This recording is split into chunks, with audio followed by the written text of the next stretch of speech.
We'll get started here. We're a little past 10:15, but thank you all for you all who are able to make it out. And for those of you who are joining us online, grateful you're here. I know it's no small feat to get out in the snow, and I totally respect those who are just like, I'm staying home today. But glad that you're willing to join us online here. So we're gonna continue on with Job and finish up today. And where we last left off was Job is in the midst of the whirlwind, and God is answering him in his questions and his accusations, and is wrestling with his friends and wrestling what's going on with him.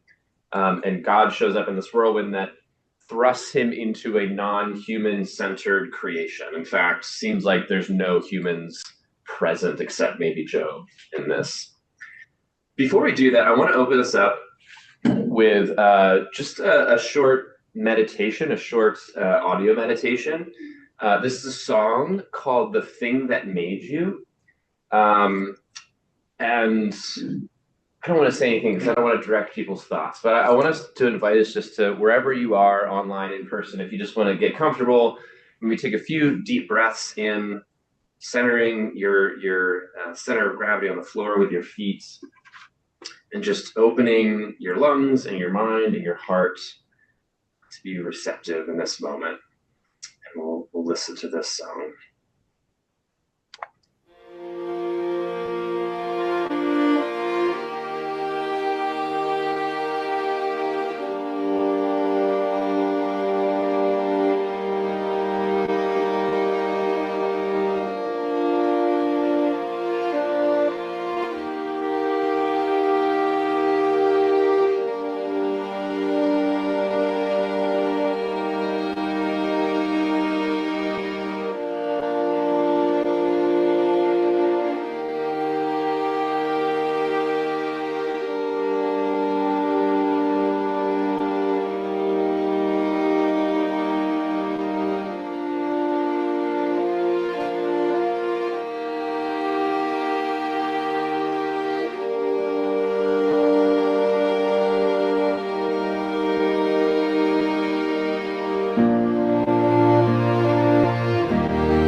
Amen. So when we last encountered Job, he had suffered. He didn't know why. He didn't know what had created this in his life. In fact, it seemed that God had, but he didn't understand why God had. Considering the wisdom of the day is you act righteously and justly, and God will bless you with health, wealth, and progeny. And yet he is experiencing the suffering of a wicked person. So things aren't lining up. And God encounters him in something that is glorious and sublime and terrifying. God encounters him in this whirlwind. So my hope is that by the end of today, we will have not answer these questions maybe in totality, but that we will have explored them. So, looking into what does Job's healing look like by the end of this story? What's the role of wonder and creation in Job's transformation? And then for us to take away, how might this reading and understanding transform us? So that's my hope as we get to those. And if we don't, I'm around. You can always ask me questions and we can have further conversations. I always love that. So I want to open this morning with a quote from Bill McKibben. If you're not familiar with him, he's a Methodist. He is a environmental activist. He seeks to really make known the importance of caring for creation, but he does this through his faith. His faith is the thing that motivates him to do this. He's very much into science. You kind of have to be an environmentalist and an activist for creation, but he cites his Christian faith as what grounds him and motivates him. And he says this, which I think is an interesting modern commentary on what God is doing with Job, or what he's kind of shaking up for him. To be part of creation instead of its center is as mind-boggling as the Copernican understanding that we were revolving around a center instead of serving as one. It undercuts every one of our orthodoxies. And I think it speaks to Job. It certainly speaks to today as we consider how we treat the earth and we think about our role as stewards or people who use the earth as resources. It really centers us, but we might be thinking about what would it look like to be decentered from that. So this question of where does wonder come into the storing of suffering, and what role could it possibly play? It's not something we typically think of when we think of healing and suffering. Often we think of more comfort. We think more of peace and feelings of love and compassion. Those are the things that heal us. We don't often think of wonder as this experience that brings healing, transformation maybe, but not as much healing. So wonder comes up in this whirlwind speech in many ways, and some of them are a little more subtle. If you don't know sort of what's going on with the writer, sometimes it's the language. But I wanted to point out a few things. And at any point, if you have a question, I don't think I've said this last week. If at any point you have a question, don't hesitate to raise your hand. I am not offended by being interrupted. I teach teenagers. I'm used to it. So the first thing is Job, if you remember on the first sort of moment he speaks about his suffering, all the things that he's lost, he says, let that day be darkness. Do you remember what that day is referring to? I'm guessing the day of his birth. Yes, the day of his birth. And he does all this poetic language of wishing the darkness would just cover it and that he'd never been born. No. Well, that's how Job starts. And God's response later on is, who is this that darkens counsel by words without knowledge? That's oh snap, God.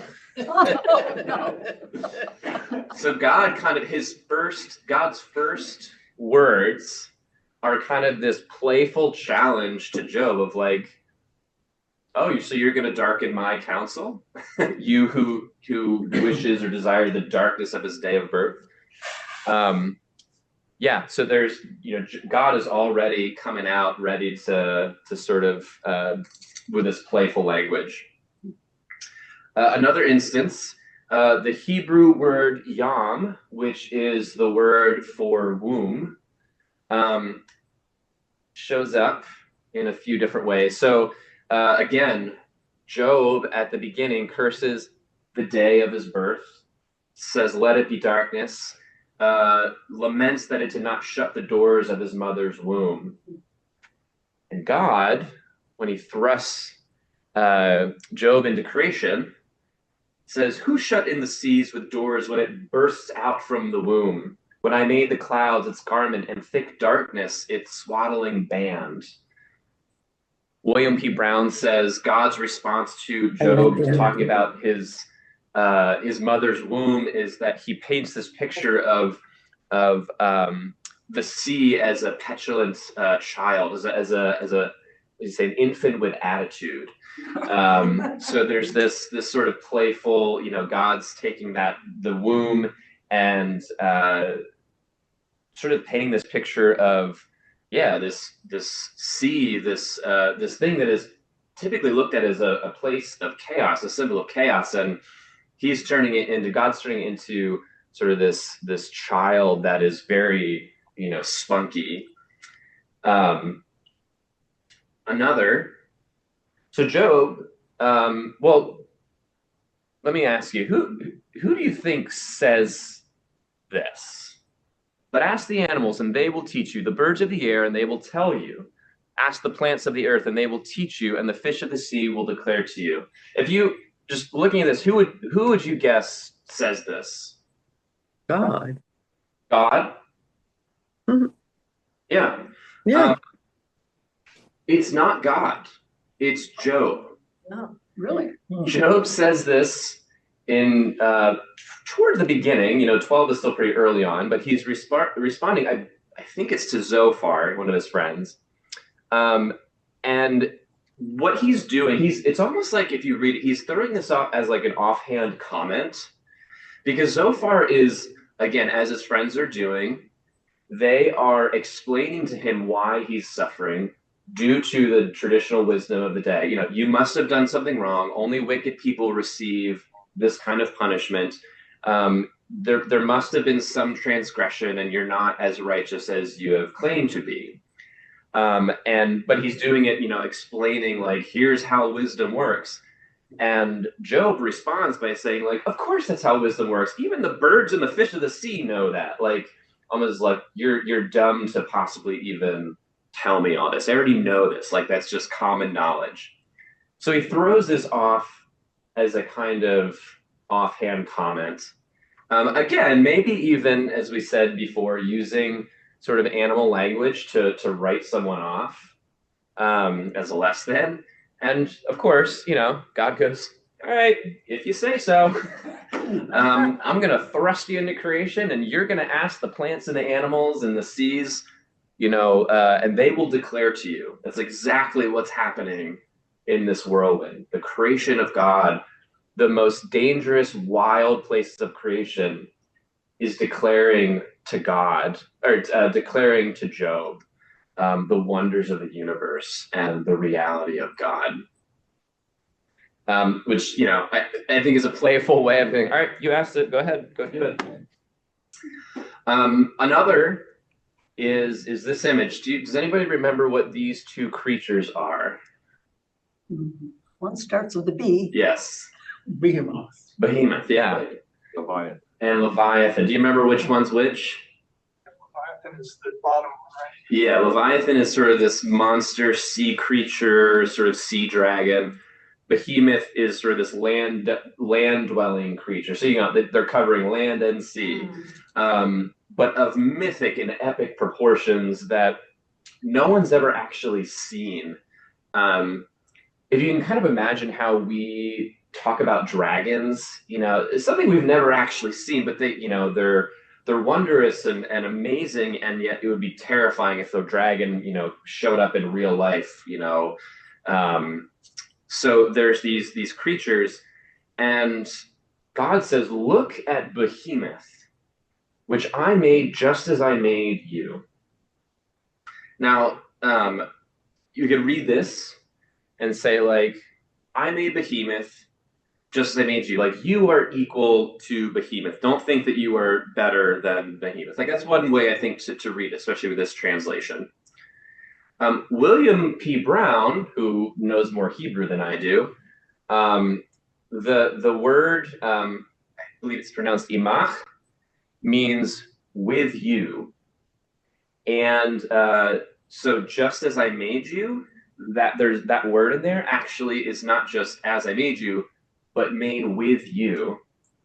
And see, oh, maybe I don't have. So if you can think about companionship throughout Scripture, God says, "I will be with you."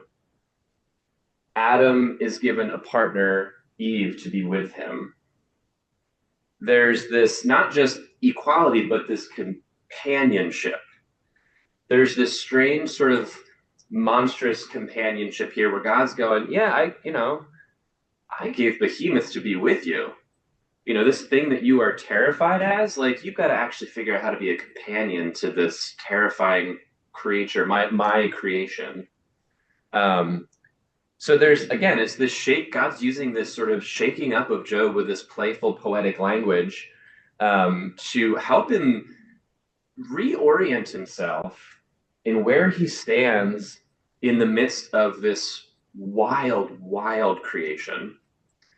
Are there any other, for those of you who got a chance to read Job this week or read it in the past, can you remember any other parts of the story where you see something playful going on, maybe something poetic that God is doing or that kind of happens to Job, in the story?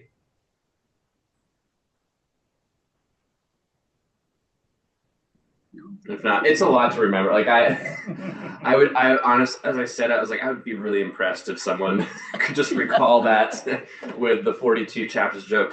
But I gave 4 examples, but we could probably be here till 11 o'clock giving more examples of exactly how this playful poetic language, which I think is sort of a vehicle of engaging in wonder. God is trying to invite Job in to be have more of a posture of wonder and awe.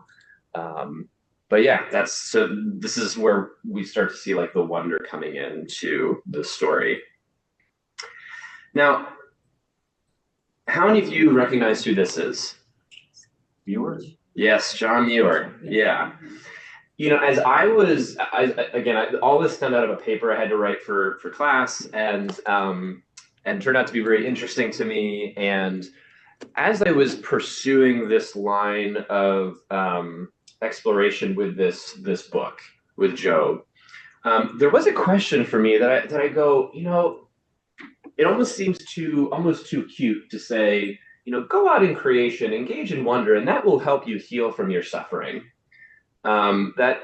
It feels insincere to go up to someone who is suffering and say, like, you should just go for a hike.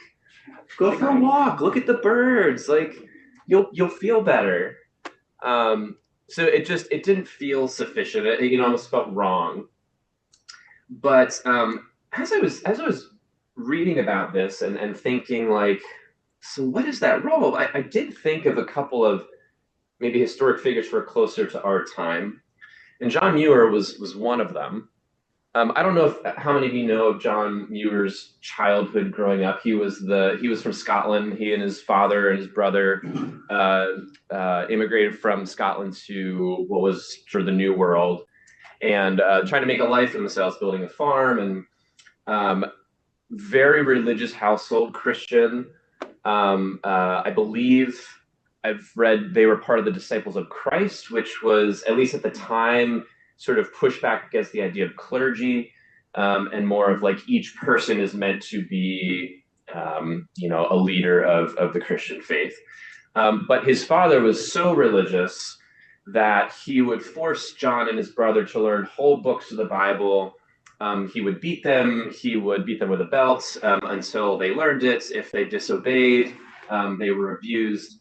So he, which may not have been completely out of line, like for some people at this time, but even for the time, it was abusive. It was traumatic. And he writes about it in some of his works, especially if he would go out into the countryside or into the woods, and because John Muir loved just looking at creation, bugs, birds, water, squirrels. He was just in awe of it. But his father really, religious education and work the farm. Don't get into all this, nature stuff. And so for John, I think nature and engaging that, as he grew up and moved away, in a strange way, I think it did probably help with some healing of his to be separated away from the trauma that he experienced as a child and to recognize his place within creation. Just a couple of quotes from his. He said, "Surely all God's people, however serious and savage, great or small, like to play. Whales and elephants, dancing, humming gnats, and invisibly small mischievous microbes, all are warm with divine radium and must have lots of fun in them." That's wonder right there. To describe microbes as having fun within them. Yeah, another quote of his that kind of goes with the Bill McKibben quote earlier says, "It never seems to occur to these far-seeing teachers that nature's object in making animals and plants might possibly be, first of all, the happiness of each one of them, not the creation of all for the happiness of one. Why should man value himself as more than a small part of one great unit of creation? And what creature of all that the Lord has taken the pains to make is not essential to the completeness of the unit, the cosmos? The universe would be incomplete without man, but it would also be incomplete without the smallest transmicroscopic creature that dwells beyond our conceitful eyes and knowledge." This is in the 1800s. It's remarkable to see someone at that time recognizing how humanity has really centered ourselves and lost a sense of wonder about creation and God's creation. We have a kind of hubris or an ignorance to understand we are not the most important thing, but we are part of a community. So I think, John, you'd have to read more of his books. I have a whole sort of compendium of his writings, his first summer in Yosemite, and all of his travels that you can read more about his childhood and eventually becoming the first sort of conservationist and starting the Sierra Club and all that. Another person I thought of and thought of even more immediately was this woman. Does anybody know who this is? Not Jane Goodall. It's not Jane Goodall. Anyone online recognize this person? I'll give you a hint. She's a poet, fairly famous poet. Oh, Mary Oliver. No. Mary Oliver. Okay. Yeah, this is Mary Oliver. So again, Mary Oliver lived, I think, in Provincetown, Massachusetts, till the day of her death. Very much known for her poetry about nature and her exploration of it and her wonder and paying attention. One of her basic famous lines that I find most interesting is, "Attention is the beginning of devotion."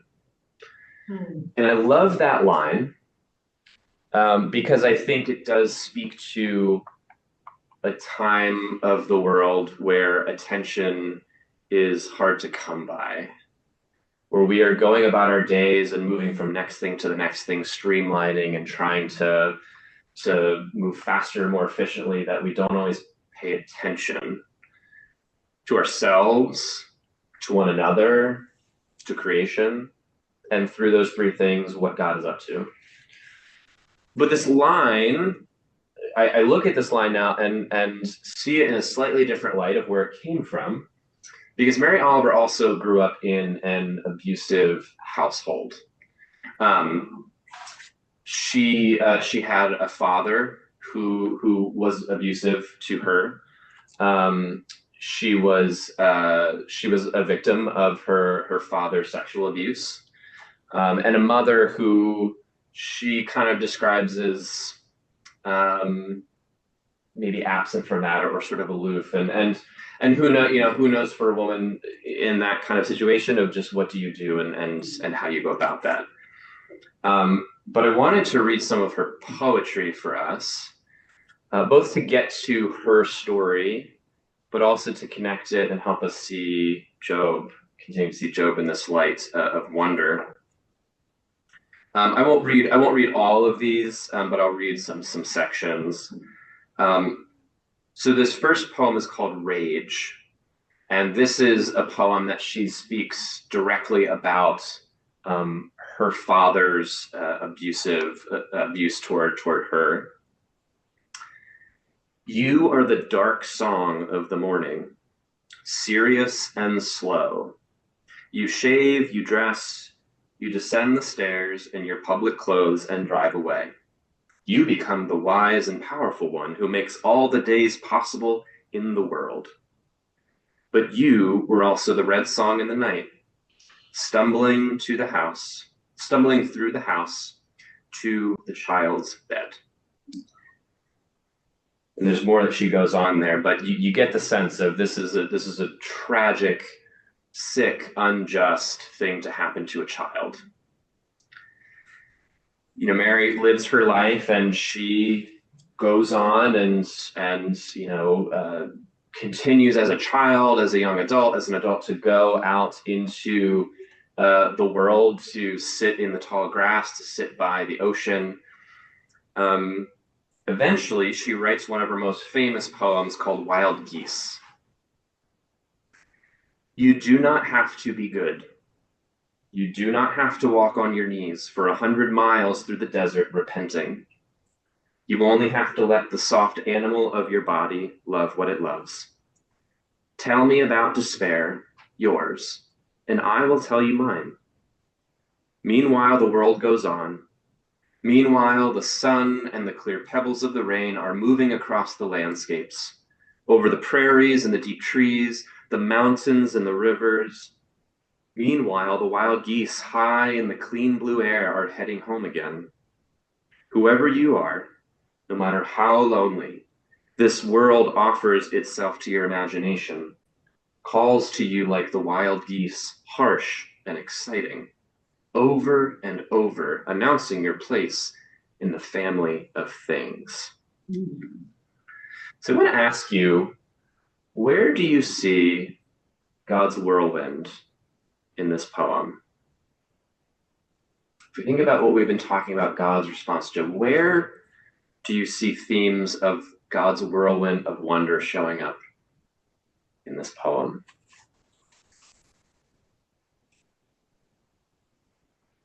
And if you'd like me to read it a second time, I can always do that too. Yeah, let's do that. So hold that question in your mind. Where in this poem do you hear God's wild wonder of creation showing up? And again, this is not a particularly religious poem. God does not get mentioned here. It doesn't mean God is not there. We, after all, have Esther in our Bible where God's name is never mentioned. You do not have to be good. You do not have to walk on your knees for 100 miles through the desert repenting. You only have to let the soft animal of your body love what it loves. Tell me about despair, yours, and I will tell you mine. Meanwhile, the world goes on. Meanwhile, the sun and the clear pebbles of the rain are moving across the landscapes, over the prairies, the deep trees, the mountains, and the rivers.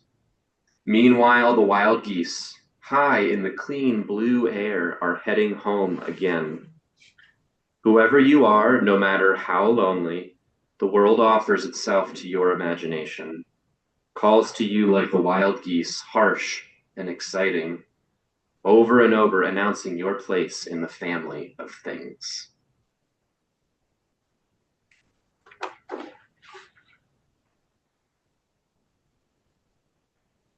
Where do you hear God's wild whirlwind of wonder in this poem? I mean, the obvious answer, but the one that hits me is geese, right? Because you always hear geese and you always look. Mm-hmm. You always look at their direction. And that's kind of like takes you out of looking at the ground so you don't fall, but looking towards the sky. Yeah, there is something about geese, especially the Canadian geese around here, who sometimes we look at as this nuisance. I mean, they poop on everything, and they're everywhere. They'll hiss at you if you approach them. And yet, she writes the geese are what pull our attention away from ourselves for a moment. Yeah. Any others? Yeah. I cheated, I found it. It's all right. It's an open note test. Yeah.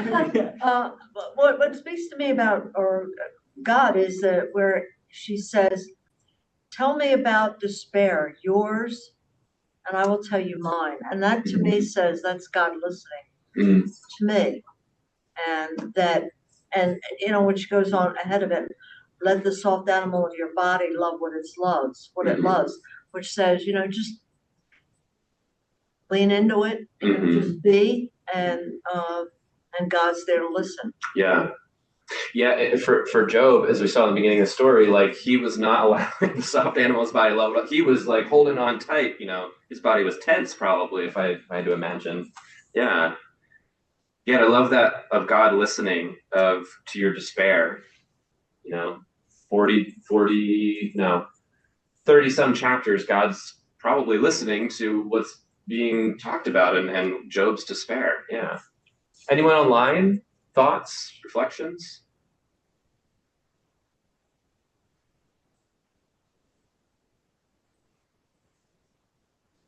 There's a point in the poem where I think it says, all you need to do is look at the world. Is that it? Or it seems to be a real turning point.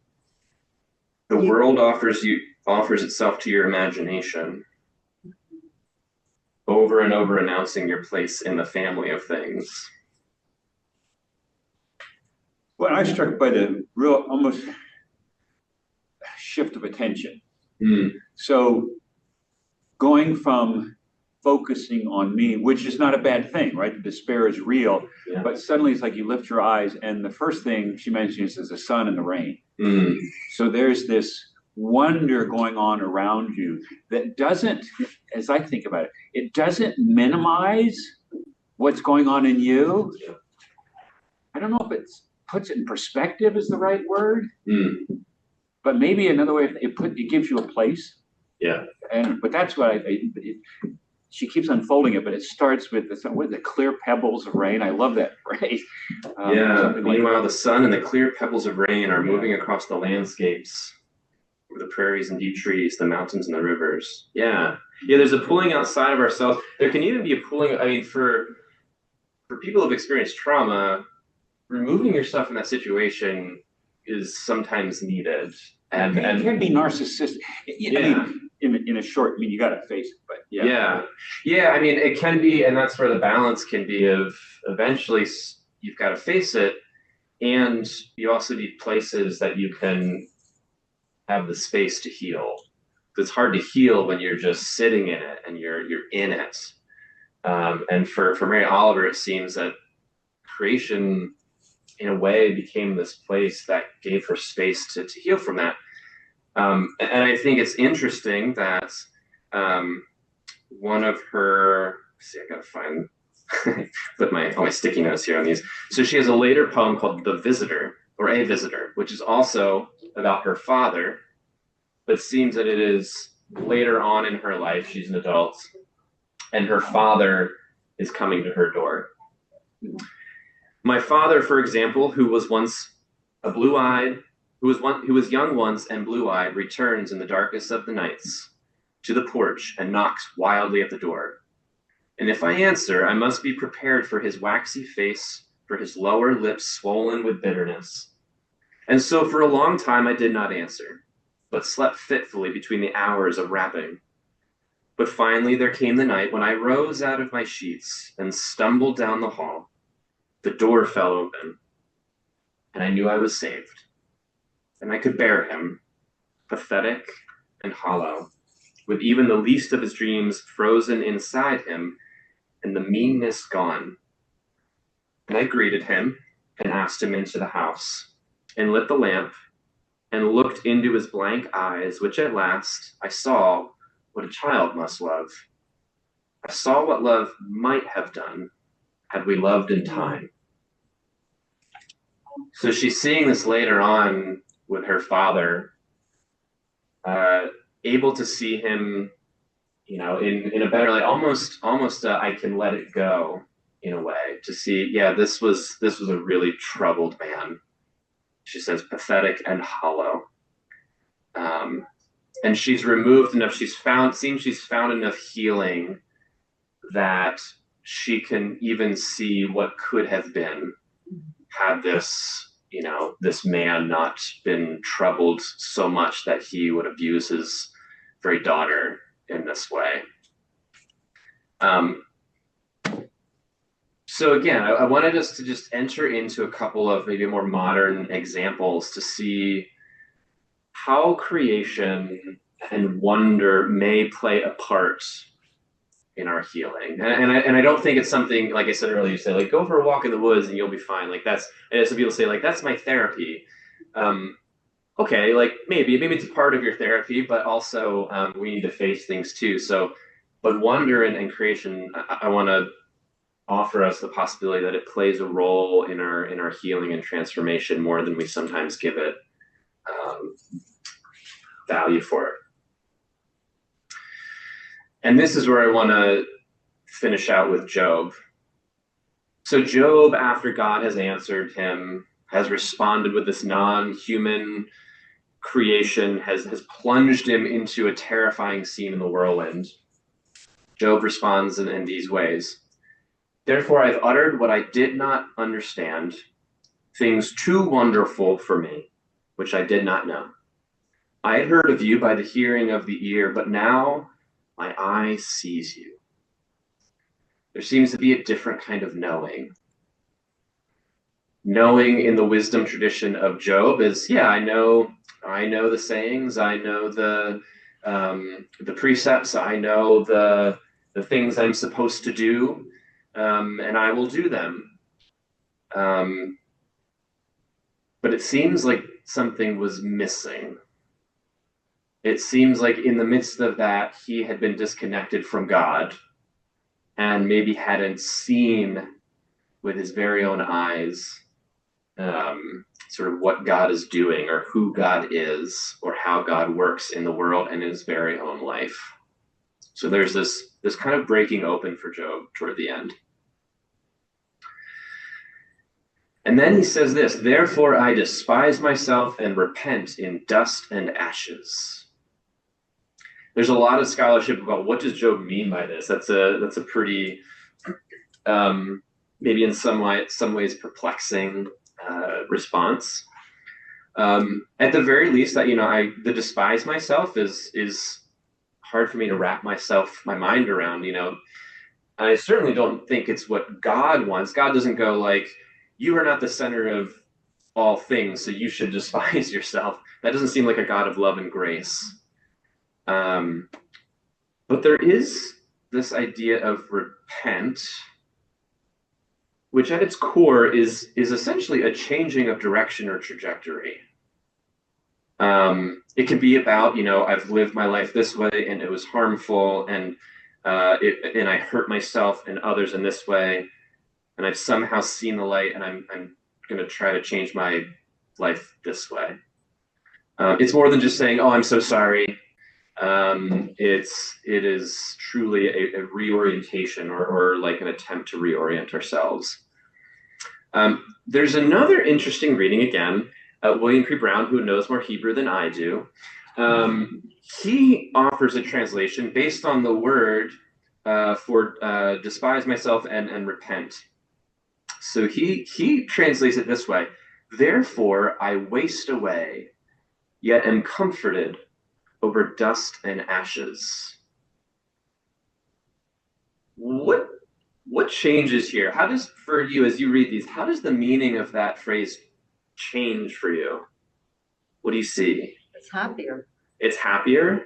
Yeah, I mean, or maybe not happier, but it's certainly more comforting. More comforting? Yeah. I mean, it's just, Job, I'm reading Job this week anyway, and and he keeps lamenting. The guy is so depressed, and that waste away, comforted over dust and ash. Now he's got a glimmer that the glass may be a quarter full. Mm-hmm. You know what I mean? Mm-hmm. Yeah, absolutely. I have a hard time with Job. Absolutely. Any others online thoughts of how those two different translations really change the meaning? Gabrielle. You're still muted, Gabrielle. Sorry. No worries. He could say, I'm getting myself out of the way, waste away. I'm getting into the bigger picture. Mm. Hmm. And comforted over dust and ashes. I think it's awfully good. Somehow I'm okay with being in my ashes. And I'm looking up at you, God. Yeah. Yeah. Yeah, there is throughout Job this word, which I don't remember exactly what it was. You'd have to read the book for it. They said this word is throughout Job is often more translated as like comforted, like Job's seeking comfort, and people are trying to comfort Job, or Job is wanting to be comforted. And so this word again, I think it was something with it's missing the article or something. And if it's missing the article, then it means this. If it has, it means that. And here it should mean more of comforted. So there's something about Job has been strangely comforted by this scene that he's been thrust into. As terrifying as it is, there's a tension here that again has kind of reoriented him. And William P. Brown even says, over dust and ashes, you think of dust and ashes as a part of creation, the very dust of the earth from which we are created, that as he has been encountered this non-human creation and really been thrust into the wildness of the cosmos, there has been in some ways a comfort in that, going, oh, okay, I'm part of something. These things don't feel as terrifying anymore. I feel more companionship with creation rather than terror. So, sorry, I just gave that away. Spoiler alert. Spoiler, that's a freebie for you. So I'm going to read my version of the epilogue, the last about 7 verses. And this is where Job's fortunes are restored. As I read this, and I'm not going to read the opening prologue, I want you to try and see if you can recognize some things that are either missing from Job's life, as he started with it, or things that are now present in his life that weren't there before. So I'll read this, think about what's missing that was in his life before, and now what is in his life at the end that wasn't in his life before. All right. And the Lord restored the fortunes of Job when he prayed for his friends, and the Lord gave Job twice as much as he had before. Then there came to him all his brothers and sisters and all who had known him before, and they ate bread with him in his house. They showed him sympathy and comforted him for all the evil that the Lord had brought upon him. And each of them gave him a piece of money and a gold ring. The Lord blessed the latter days of Job more than his beginning. And he had 14,000 sheep, 6,000 camels, 1,000 yoke of oxen, and 1,000 donkeys. He also had 7 sons and 3 daughters. He named the first Jemima, the second Keziah, and the third Keren Hapuk. In all the land there were no women so beautiful as Job's daughters, and their father gave them an inheritance along with their brothers. After this, Job lived 140 years and saw his children and his children's children 4 generations. And Job died old and full of days. So what's now present in his life and what's missing? Present, the friends have come back. They were the ones that said, you must have done something terrible. Yes, yeah. There seems to be, let's see here. Sympathy. Well, so his friend, it doesn't say it says he prayed for his friends, but his brothers and sisters, his family came back. Oh. So his brothers and sisters came back to him. Yeah. Okay. Yeah. Others?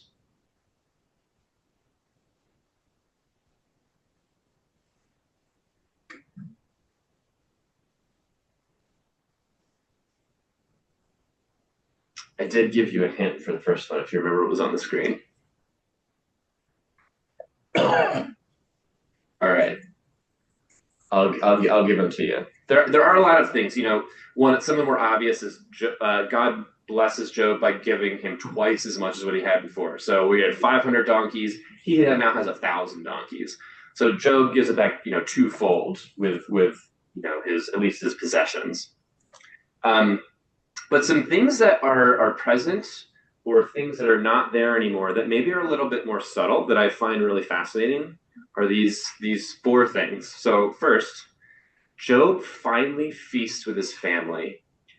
If you remember in the beginning, his kids would get together for feasts and they would eat and drink together, enjoy one another's company. Job doesn't seem to ever have attended any of those get-togethers. And instead, he went and offered sacrifices for his kids because he was afraid that they were sinning while they were enjoying each other's company together. So Job was so worried and concerned and uptight in some ways, overly pious, that he struggled to engage in community and relationship with his family. But here, he's eating, enjoying his family. He names his daughters. He has 3 daughters and 7 sons in the beginning. At the end, he has 3 daughters, 7 sons. But at the beginning, the daughters do not get names. Neither do the sons. But the daughters don't have names in the beginning. But these 7 new sons and 3 new daughters. But the daughters get names, and only the daughters get names. The sons aren't named. And in Scripture, in the Bible, getting a name assigned to you is not insignificant. Because names mean things. They're as their etymology means things, especially related to God. So the names of his daughters are Jemima, Keziah, and Karen Happuch. And those names mean, if I get my notes out again, my tablet turned off. They mean, come on. I know one means cinnamon. Keziah means cinnamon. Karen Happuch means horn of. I thought I had written these down, but I apparently did not. Dove, cinnamon, and the horn of. Let's see here. Dark cosmetic. Yes. So, Okay. so it would have been something that holds sort of like a cosmetic. Think of like eyeliner or eyeshadow. Horn of antimony. If you see, I guess even women today, you might put eyeshadow and then have something that like wisps out to make your eyes look bigger. So essentially all of the names Job gives his daughters have something to do with beauty, like the beauty of his daughters. So there is significance in he names them. There's significance in that. We might go, oh, how cute. He named his daughter something about beauty, like how stereotypical. And I think of like trio. I was thinking of like trios of bands of like, female bands. Anybody know who this is? There's one person here, for sure. Dolly Parton. Oh, Linda And Emmylou Ronstadt. Harris. And then Linda Ronstadt. Ronstadt, yeah. So when I thought of like, Job naming his daughters after, three beautiful women, I was like, okay, that doesn't necessarily feel like it's breaking any big norms of the time. So then Job gives his daughters an inheritance. Oh, They did not get an inheritance at the beginning. And usually daughters would not have gotten an inheritance unless all the sons were dead and gone. But there's 7 sons here. So those daughters would have had to wait a long time if they are, but he gives them an inheritance alongside of his sons. Now that to me is shaking things up for the time. So yes, they are beautiful. He gives them names, but they also have an inheritance. So they have a kind of social, cultural, economic power that they didn't have before. And Job made that decision to do that. And then finally, Job doesn't have any slaves or servants. In the beginning, it names all the animals, and then it says, you know, he's got many slaves or servants. Here it names all the animals. That role is no longer seems to be a part of his family's household. I don't know if the writer just forgot to put it in. I'm going to read it as if it's not there, there seems to be something maybe subtle that's happening here. That there is a shift for Job that has happened. That he's not only seen, or he's not only heard something, he has seen something that has reoriented him in the world. There's a quote from a scholar named, her last name is Schiffendecker. But I love this image here. This is, again, a William Blake painting. And this is Job at the end of his story. So you see the 7 sons around him. You see him and his wife, sort of the tall figures. But you see the 3 daughters more central. And to me, that shows this kind of bringing them into a place of more power, of more dignity.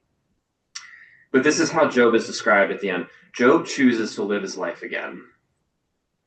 He chooses indeed to risk having children again in spite of the potential for great pain that such an act entails. But he's learned something from his ordeals, and in particular from the revelation he's given in the divine speeches. He has learned to live in a world he cannot control. He has learned to live and participate in God's creation as a creature among other creatures. Job participates in creation not by inhabiting the wild realm of the divine speeches, but by joining again in human community. He intercedes for his friends and fathers more children, this time delighting in their beauty and giving them the freedom God gives his own creatures. So just as God has made it clear how free God's creatures are, Job is doing that in a way with the shifts he's making in his life. He no longer sort of owns humans to be his servants or slaves. He's giving his daughters more power and dignity. He's eating with his family. So Job is transformed.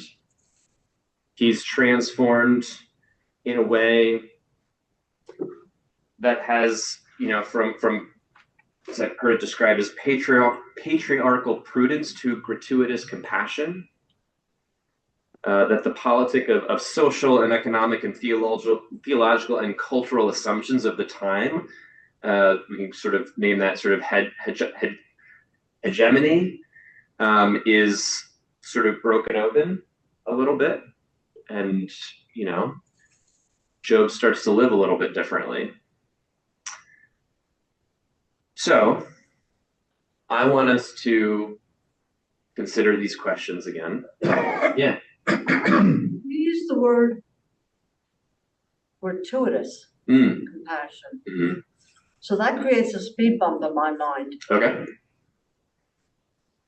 Because gratuitous compassion feels very inauthentic to me. Same word. Well, gratuitous is like pandering. I mean, I'm not a grammar and not a dictionary person, but Gratuitous. Thank you. Yeah. Always seemed to me to be talking down to people or being inauthentic, and that doesn't feel like real compassion. Okay. Do you think that's what So I'm thinking. How did you read it? When I think of gratuitous, I think of more of abundance. Like there's excess. There's. I don't know. Do you have a? Well, so yeah, go to the dictionary, right? So I think of, because I realize we often use the phrase gratuitous violence. Yeah. But that's because what it simply means is uncalled for, lacking good reason, or unwarranted. So in a sense, we call it grace. Yeah. Right. But I mean, gratuitous just sounds, when you said it has kind of a negative connotation, but because we connect it with violence. Well, sure. Yeah. But gratuitous on its own, given or done free of charge. So, yeah. gratuitous so legally. from the word gratitude. Yeah, well, yeah, I guess, I don't know what the etymology is, but, yeah, well, yeah, so it's given, gratuitous is given freely. Mhm. Us, Yeah. quality of being given freely. Yeah, and he doesn't mean, I mean, by the expectations of his time and world, he doesn't have to do that. In fact, it might be like, yeah, you're not supposed to do that. But needlessly, like he doesn't, there's nothing saying, yeah, you should do this. In fact, he's saying you should do the opposite. And so yeah, that makes a little bit more sense, I think, given. Yeah, definitely don't give Yes. your daughters an inheritance. Right. Yeah. You're supposed to do that. Yeah. Mark, did I see your hand? Like a gratuity, like. Yeah, there you go. Yeah. Yes. Yeah, exactly. But So I've been using it incorrectly when I talk about. Oh, no. No, Maybe. I mean, honestly, words. Yeah. Gosh. I'm with you. I mean, think of the words when you were a kid that now you're like, yeah, it doesn't mean that anymore. So words can be very fluid. So yeah, I think that's okay. And sometimes used in the wrong way. Yeah, that's right.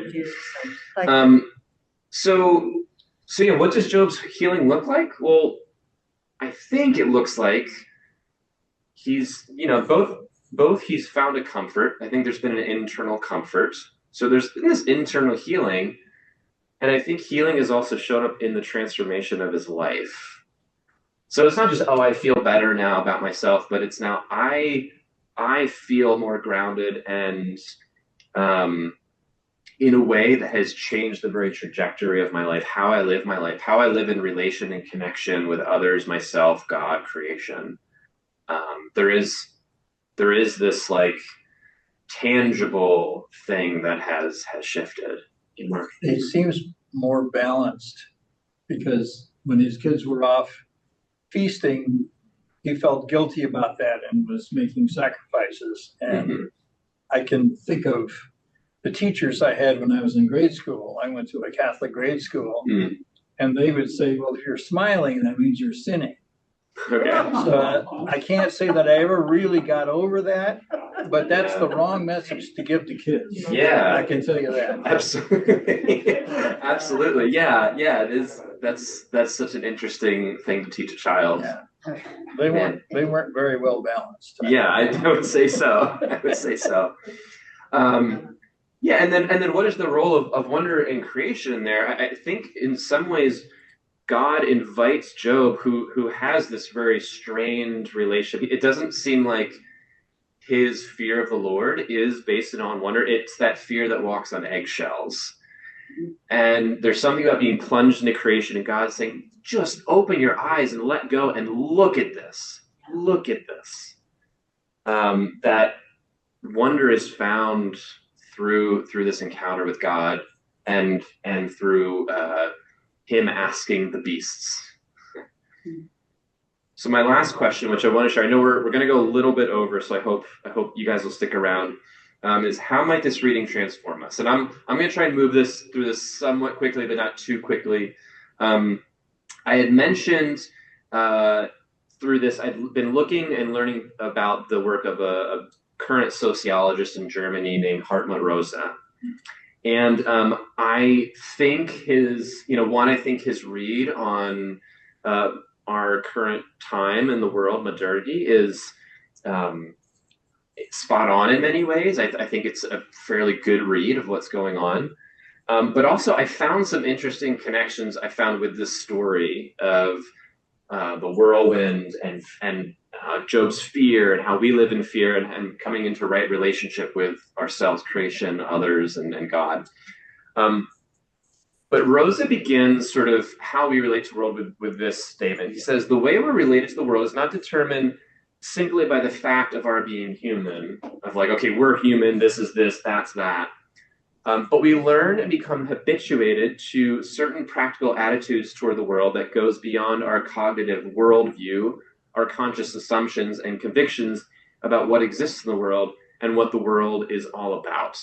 That is, we can say what we value and we can say what's important to us and we can say, I'm this kind of person, but really there's a lot of unconscious things that shape us, who we are as people, that we're unaware of. Like we follow particular values that we might not even say out loud, but you go, but yeah, you live your life, you spend your money this way, you only interact with these people, and that tells us a little bit about you that maybe you don't even know about yourself. So Rosa describes modernity in these ways. He talks about it as things are always having to be known, mastered, conquered, and made useful. We always have to be like ahead of the game and bringing things into our grasp and into our realm. We're always optimizing productivity. The number of self-help books has skyrocketed. The number of apps that can help you streamline your work, the number of commercials you see about making life simpler and hacking things, hacking life so you can take shortcuts. All you got to do is think of Silicon Valley. That's all about optimizing productivity. It was interesting to take this class that I took because the school is actually a Jesuit school, is located near Silicon Valley. So we were talking about, being in that close proximity while exploring this. And this posture, it saturates so many areas of our life, our financial economies, in the way information is generated and shared, our very bodies, thinking of optimizing our bodies through nutrition and exercise and, all these things, through land, technology, and so many other things. It's not just one thing or a few things, it is all pervasive. We strive for more. He says, and I think this is interesting, we strive for more not out of greed. We strive for more because we fear falling behind. When things move so fast, you go, well, I got to be able to keep up. It's not so much like I want more, so I don't have. It's I want more because if I don't, accelerate with the rest of the world, I'm going to get left behind. So there might be some greed in that, but there's also a lot of fear in that. Mhm. And then just all this creates an existential anxiety. Personally, I think we see this on political scales of, if we can't keep up with this country or this country's getting ahead of us or this military or whatever, we see this, who will we be if we don't act, if we don't get ahead or accomplish this particular thing, if we don't progress to what we think we need to progress to. It does create this anxiety about our very existence in the world. Now, this seems very grim. That's not to say he's trying to get a read on how things function, not like the world is bad because of this. But I think there's a lot here that resonates. So he describes two ways in modernity that we relate to the world. So one is a muted relationship. Subject, us generally, and world, which could be other people, can be objects, can be art, can be nature, find themselves inwardly unconnected from and indifferent toward and even hostile to each other. So you can see like a progression. You're like inwardly unconnected. It's like fairly soft. And then indifferent, it's like, I don't even care. And then moving from hostile of like, I want to destroy you. So muted relationships foster this kind of posture. On the other end, and we're going to look at this as a spectrum, not an either or. So muted to resonance. And resonance he describes in the following ways. So resonance shows up by, sorry, I had to print part of my paper to remember some of this stuff. One, being affected by an experience. It's kind of this, I'm inwardly addressed by a particular experience or mood. You think you hear a song live, or you go to a performance, or you have this conversation with a stranger who you were not expecting to talk to. And there is something that reaches deep inside you in that experience. So Chris, Yeah. it occurred to me, at first I thought that's supposed to be an A, but because being affected as we think, it changes, it makes a feeling. Mm-hmm. But he's saying there's an effect on us, not Exactly. just we have a feeling. There's something that's enacted on us, It not just impacts something within us. Yeah. Okay. Being changed forever. Yes. Yeah. Well, and so number two is self-efficacy. Now, and I put physical in brackets here because this morning I was like, I don't know if that's the word. It's self-efficacy in a physical way where this experience, this inward thing, produces a kind of inward emotion. Or think of like your body responds with like goosebumps or like a shiver running down your spine, or that warm feeling that you get when you've just experienced something that's deep and moving or profound. So that self-efficacy, like it affects your body physically, not like your orientation of like knowing who I am, but more of this physical response in your body. He also says adaptive transformation. This experience leaves us a different person, so we don't walk away exactly the same. And then uncontrollability. This is open-ended. We can't control resonance as much as we try to generate and make experiences that are resonant. It's not something that happens by our own willpower. Two people could go to the same exact worship service, and one could have a profound experience, and the other one walks away going, okay. It's not something that we can manufacture. And this resonance can happen with people, artifacts, natural objects, nature, the universe, history, God, life, even our own body and emotions. So again, resonance can happen in so many different ways. And I think this is interesting because as we think about the story of Job, I think it's helpful to understand the world Job is coming from, where this suffering happens and then this encounter happens and this experience happens. I even find it poetically interesting to think about resonance, because I think at the beginning Job has a little bit of a muted relationship with himself, with God, with creation, with other people. And he has this experience of resonance, which he has no control over. He cries out to God to show God's face for chapters, and God doesn't show up. It's not like God's like, all right, you asked 3 times. That's the key. I'm here. God shows up when God wants to show up.